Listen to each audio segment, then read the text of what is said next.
cooking gas is due to high state taxes and a surge in global prices that has now become the biggest burden for Kenya households, threatening hard-won gains in the climate change fight.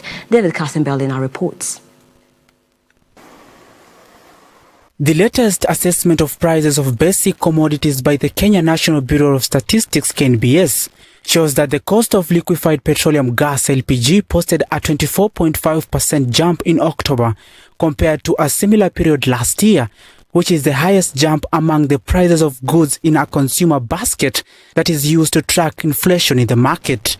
Kenya households have since June 2016 been enjoying low cooking gas prices after the Treasury scrapped the tax on LPG to cut costs and boost uptake among the poor who rely on the dirty kerosene and charcoal for cooking. But LPG prices have surged on the reintroduction of the 16% VAT tax from July 1st, hitting its highest since 2015. The increase in the price of cooking gas has impacted how I, together with other Kenyans, cope at home, because most of us switched from using charcoal, using paraffin and other forms of energy because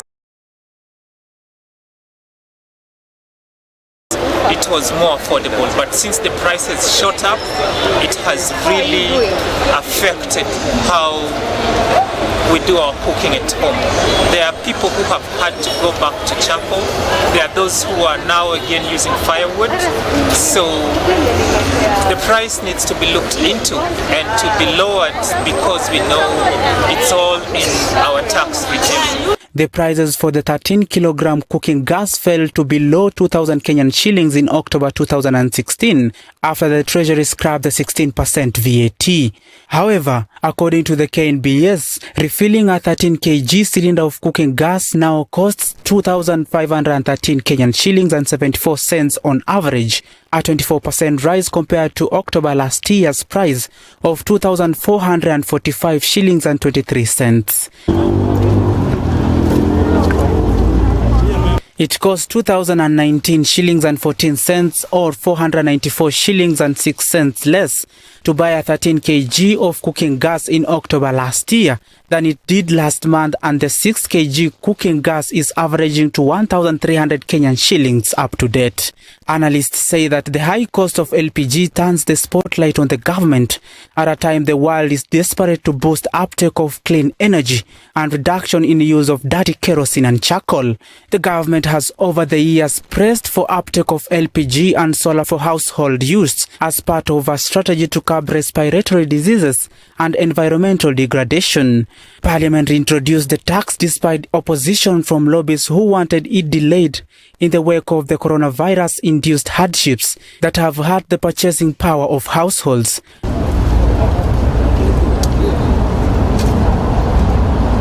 Experts and lobbyists have said that the rising cost of LPG is set to hurt the growth in consumption of cooking gas that has more than doubled in the past 5 years on the removal of the 16% VAT. But mostly what burdens Kenyans when it comes to gas and other forms of fuel, especially the fossil fuels, is the tax regime.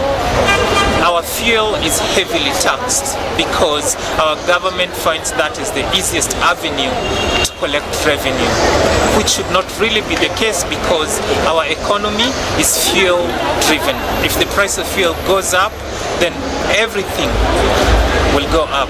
Otieno, who's an economist, said that while the risk to turn to dirty fuels might be minimal compared to 5 years ago where low-income Kenyans had few options, and therefore the state must adopt a policy shift if they are keen to addressing issues to do with climate change. He proposed subsidizing LPG kits to address barriers to uptake, review of VAT on LPG, and adoption of alternative fuels like biogas.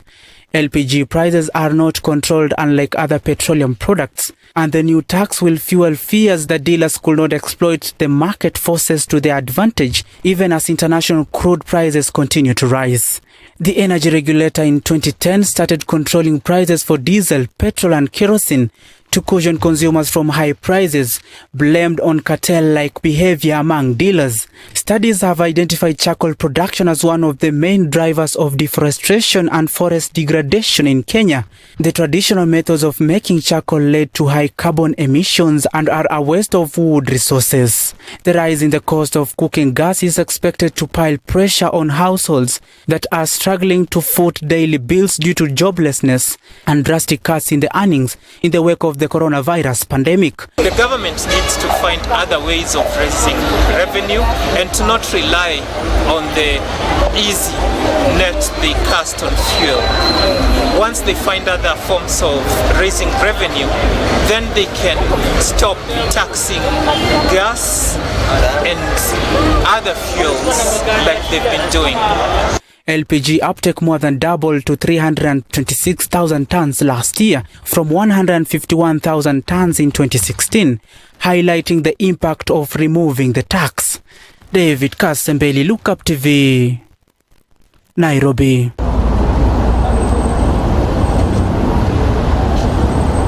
Right, thank you, David Kasembeli, for that report.